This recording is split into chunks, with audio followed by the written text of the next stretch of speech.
താരസംഘടന അമ്മയിലെ ഭാരവാഹി തെരഞ്ഞെടുപ്പിൽ മത്സരം കടുക്കുകയാണ്. 74 പേരാണ് ഇത്തവണ മത്സര രംഗത്തുള്ളത്. 6 പേരാണ് പ്രസിഡന്റ് സ്ഥാനത്തേക്ക് മത്സരിക്കുന്നത്.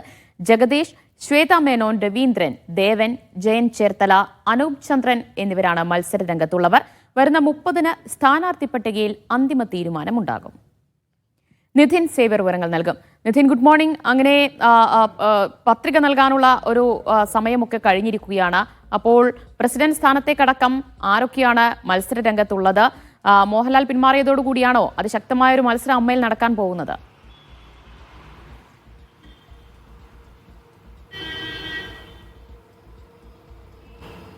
Good morning. താരസംഘടനയായ അമ്മയുടെ ഭാരവാഹി പട്ടിക അല്ലെങ്കിൽ ഭാരവാഹിത്വത്തിലേക്ക് മത്സരിക്കുന്നവരുടെ അന്തിമ പട്ടിക ജൂലൈ 31-നാണ് പുറത്തു വരിക. ഇപ്പോൾ ജൂലൈ 31 വരെ പത്രിക പിൻവലിക്കാനുള്ളൊരു സമയം നൽകിയിട്ടുണ്ട്. നിലവിൽ 74 പേരാണ് പത്രിക സമർപ്പിച്ചിരിക്കുന്നത് വിവിധ സ്ഥാനങ്ങളിലേക്ക്. അതിൽ ഏറ്റവും കടുത്ത പോരാട്ടം നടക്കുക പ്രസിഡന്റ് സ്ഥാനത്തേക്കും ജനറൽ സെക്രട്ടറി സ്ഥാനത്തേക്കും തന്നെ ആയിരിക്കുമെന്ന് ഏതാണ്ട് ഉറപ്പായി കഴിഞ്ഞു. മുതിർന്ന നടൻ ജഗദീഷ് അടക്കമുള്ള 6 പേരാണ് നിലവിൽ പ്രസിഡന്റ് സ്ഥാനത്തേക്ക് നാമനിർദ്ദേശ പത്രിക നൽകിയിട്ടുള്ളത്. ശ്വേത മേനോനും രവീന്ദ്രനും അനൂപ് ചന്ദ്രനും അടക്കമുള്ളവർ ഈ സ്ഥാനത്തേക്ക് മത്സരിക്കാൻ പത്രിക നൽകിയിട്ടുണ്ട്. ഇതിൽ ഒരുപക്ഷെ ആരെങ്കിലുമൊക്കെ പിൻവലിക്കാനുള്ള സാധ്യതയുമുണ്ട്. നടൻ ജോയ് മാത്യുവും പ്രസിഡന്റ് സ്ഥാനത്തേക്ക് മത്സരിക്കാൻ നാമനിർദ്ദേശ പത്രിക നൽകിയിരുന്നു. പക്ഷേ സൂക്ഷ്മ പരിശോധനയിൽ അദ്ദേഹത്തിന്റെ നാമനിർദ്ദേശ പത്രിക തള്ളുകയായിരുന്നു. ജനറൽ സെക്രട്ടറി സ്ഥാനത്തേക്കും അതിശക്തമായ മത്സരം തന്നെയാണ് നടക്കുന്നത്. കുക്കു പരമേശ്വരനും ബാബുരാജ് അടക്കമുള്ളവർ മത്സരിക്കുന്നുണ്ട്. രവീന്ദ്രനും അനൂപ് ചന്ദ്രനും ജയൻ ചേർത്തലയും ഒക്കെ ജനറൽ സെക്രട്ടറി സ്ഥാനത്തേക്കും മത്സരിക്കുന്നുണ്ട്. മറ്റ് പല നടന്മാരും നടിമാരും 24 പേരാണ് മുഴുവൻ ഇത്തരത്തിൽ പത്രിക നൽകിയിരിക്കുന്നത്. മറ്റ് സ്ഥാനങ്ങളിലേക്കുമൊക്കെ തന്നെ മത്സരങ്ങൾ നടക്കുന്നുണ്ട്.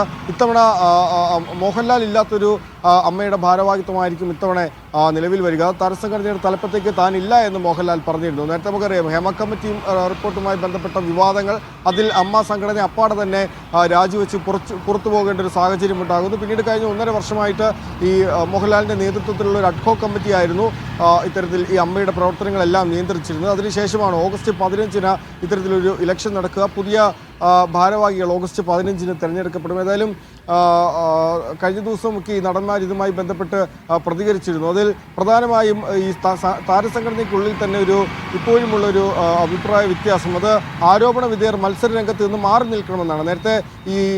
നേരത്തെ ഉണ്ടായിരുന്ന കമ്മിറ്റി പൂർണ്ണമായും പുറത്തു പോകേണ്ടി വന്നത് കമ്മിറ്റിക്കുള്ളിൽ തന്നെ വലിയ തോതിൽ ആരോപണ വിധേയർ ഉണ്ടായിരുന്നത് കൊണ്ടൊക്കെയായിരുന്നു. അപ്പോൾ അത്തരത്തിൽ ഈ ആരോപണ വിധേയരാണ് പ്രത്യേകിച്ച് ബാബുരാജും ജയൻ ചേർത്തല അടക്കമുള്ളവരൊക്കെ ഇത്തവണയും മത്സര രംഗത്തുണ്ട്. അപ്പോൾ അത്തരത്തിലുള്ള ആളുകൾ മാറി നിൽക്കണമെന്നാണ് സംഘടനയിലെ ഭൂരിഭാഗം ആളുകളും ആഗ്രഹിക്കുന്നത്. ലൈംഗിക ആരോപണം നേരിട്ട താരങ്ങളടക്കം മത്സര രംഗത്തില്ലേ, അതിൽ വലിയ എതിർപ്പൊന്നുമില്ലേ സംഘടനയ്ക്കുള്ളിൽ? തീർച്ചയായും അത് തന്നെയാണ്. ഈ ലൈംഗികാരോപണം നേരിട്ടിൽ ബാബുരാജ് അടക്കമുള്ളവർ പ്രധാനികൾക്കെതിരെ നേരത്തെ ലൈംഗികാരോപണം നേരിട്ടിരുന്നു. അവരൊക്കെ തന്നെ മത്സരിക്കുന്നുണ്ട്. അപ്പോൾ ഈ ബാബുരാജൊക്കെ മാറി നിൽക്കണമെന്ന് നേരത്തെ തന്നെ ആളുകൾ ആവശ്യപ്പെട്ടിരുന്നതാണ്. ഈ താരസംഘടനയ്ക്കുള്ളിൽ തന്നെ ആവശ്യമുയർന്നതാണ്. പക്ഷേ ബാബുരാജ് അടക്കമുള്ളവർ മത്സരിക്കുന്നുണ്ട്. അതാണ് കഴിഞ്ഞ ദിവസം അനൂപ് ചന്ദ്രൻ പറഞ്ഞത്. ആരോപണ വിധേയരായിട്ടുള്ളവർ മത്സരരംഗത്ത് നിന്ന് മാറി നിൽക്കണം, അതാണ് അമ്മയുടെ സൽപ്പേരിന് നല്ലത് എന്ന് കഴിഞ്ഞ ദിവസം അനൂപ് ചന്ദ്രൻ പറഞ്ഞിരുന്നു. പക്ഷേ ആരോപണ വിധേയരായിട്ടവർ മത്സരിക്കുന്നുണ്ട്. പ്രത്യേകിച്ച് ബാബുരാജിനെതിരെ വലിയ തോതിലുള്ള ലൈംഗിക ആരോപണം വന്നതാണ്. പക്ഷേ ബാബുരാജ് മത്സരിക്കുന്നുണ്ട്. മറ്റു പലർക്കുമെതിരെ, നേരത്തെ കമ്മിറ്റിയിലുണ്ടായിരുന്ന മറ്റു പലർക്കുമെതിരെ ലൈംഗിക ആരോപണം വന്നിരുന്നു. ജനറൽ സെക്രട്ടറി ആയിരുന്ന സിദ്ദിഖിനെതിരെയായിരുന്നു തുടക്കത്തിൽ ലൈംഗിക ആരോപണം വന്നത്. സിദ്ദിഖ് പിന്നീട് രാജിവെച്ചൊഴിയുകയായിരുന്നു. ഇത്തവണ സിദ്ദിഖും മത്സരരംഗത്തില്ല. കഴിഞ്ഞ കുറേ നാളുകളായി അമ്മയുടെ ഭാരവാഹിത്വത്തിൽ സിദ്ദിഖും ഉണ്ടായിരുന്നു. പക്ഷേ ഇത്തവണ സിദ്ദിഖ് മത്സരിക്കുന്നില്ല. ഏതായാലും ഈ ആരോപണ വിധേയരായവർ മത്സരിക്കുന്ന കാര്യത്തിൽ തന്നെയാണ് ഇപ്പോഴും സംഘടനയ്ക്കുള്ളിൽ 2 നിലപാടുള്ളത്. ഏതായാലും ഇത്തവണ ഒരു പാനലിലല്ല മത്സരം നടക്കുന്നതെന്ന് കഴിഞ്ഞ ദിവസം തന്നെ രവീന്ദ്രൻ പറഞ്ഞിരുന്നു. നടൻ രവീന്ദ്രൻ പ്രസിഡന്റ് സ്ഥാനത്തേക്ക് മത്സരിക്കുന്നുണ്ട്. അപ്പോൾ രവീന്ദ്രൻ കഴിഞ്ഞ ദിവസം പറഞ്ഞ ഒരു പാനലിലേക്കല്ല മത്സരം നടക്കുന്നത്, എല്ലാവരും സ്വതന്ത്രരായാണ് മത്സരിക്കുന്നത്. കഴിഞ്ഞ വർഷം ഒരേ പാനലിൽ അല്ലെങ്കിൽ കഴിഞ്ഞ തവണ ഒരേ പാനലിൽ മത്സരിച്ചവർ ഇത്തവണ ഒരേ സ്ഥാനത്തേക്ക് പരസ്പരം സ്വതന്ത്രരായി മത്സരിക്കുന്നുണ്ട്. അപ്പോൾ ഇത്തവണ ഒരു പാനലല്ല, നേരത്തെ ഒരു ഔദ്യോഗിക പാനലും ഒരു എതിർ പാനലുമായിരുന്നു മത്സര രംഗത്തുണ്ടായിരുന്നത്. പക്ഷേ ഇത്തവണ അതിൽ നിന്ന് വ്യത്യസ്തമായി ഒരേ സ്ഥാനത്തേക്ക് 5-6 പേർ പത്രിക നൽകിയിട്ടുണ്ട്. സ്വതന്ത്രമായ മത്സരമാണ് നടക്കുന്നത്. അതുകൊണ്ട് തന്നെ ഈ പത്രികകൾ പിൻവലിക്കാനുള്ള ശ്രമങ്ങളും ഒക്കെ നടക്കുന്നുണ്ട്. പലരുടെയും പത്രിക പിൻവലിക്കാനുള്ള ശ്രമം നടക്കുന്നുണ്ട്.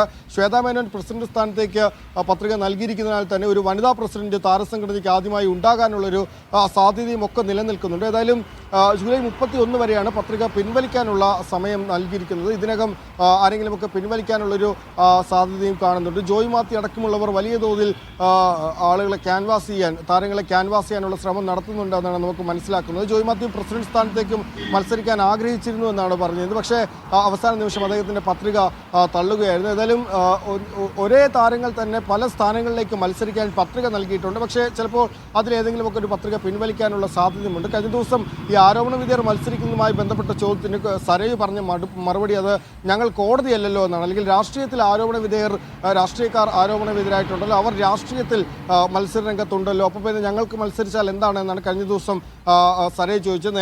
സരയു നേരത്തെയും ഈ ഭാരവാഹിയായിരുന്ന ഒരാളാണ്, ഇപ്പോൾ പുറത്താക്കപ്പെട്ട കമ്മിറ്റിയിൽ ഭാരവാഹിയായിരുന്ന ഒരാളാണ്. അപ്പോൾ അങ്ങനെയായിരുന്നു കഴിഞ്ഞ ദിവസം സരയു ഇതിനോട് പ്രതികരിച്ചത്. ഏതായാലും കാലാവധി പൂർത്തിയാകാതെ പുറത്തു പോകേണ്ടി വന്ന ആദ്യത്തെ കമ്മിറ്റിയായിരുന്നു ഇപ്പോൾ പുറത്തായ കമ്മിറ്റി. ഏതായാലും മോഹൻലാലിൻ്റെ നേതൃത്വത്തിൽ, മോഹൻലാലിനി ഭാരവാഹിത്വത്തിലേക്കില്ല അല്ലെങ്കിൽ തലപ്പത്തേക്ക് വരാനില്ല എന്ന് നേരത്തെ തന്നെ വിശദമാക്കിയിരുന്നു. അതുകൊണ്ട് തന്നെ ഇത്തവണ സ്വതന്ത്രമായൊരു മത്സരം, അല്ലെങ്കിൽ കഴിഞ്ഞ ദിവസം രവീന്ദ്രൻ പറഞ്ഞത് മോഹൻലാൽ ഇല്ലാത്തത് കൊണ്ട് തന്നെ മറ്റുള്ളവർ അങ്കലാപ്പിലാണ്. അതുകൊണ്ട് തന്നെ എങ്ങനെയായിരിക്കും വോട്ടുകൾ മാറുക, അല്ലെങ്കിൽ ആരൊക്കെയാണ് വിജയിക്കുക എന്നത് ഒരിക്കലും പറയാൻ സാധിക്കാത്തൊരു സാഹചര്യമാണെന്നാണ് അവർ പറയുന്നത്. ഏതായാലും ഓഗസ്റ്റ് 15-നാണ് തെരഞ്ഞെടുപ്പ് നടക്കുക. മെയ് മാസം 30, ജൂലൈ 31-ന് പത്രിക പിൻവലിക്കാനുള്ള അവസാന നിമിഷമാണ്. അപ്പോൾ ജൂലൈ 31-ന് ഏകദേശം മത്സരിക്കുന്നവരുടെ മുഴുവൻ വിവരങ്ങളും അറിയാൻ സാധിക്കും. ദിവ്യ.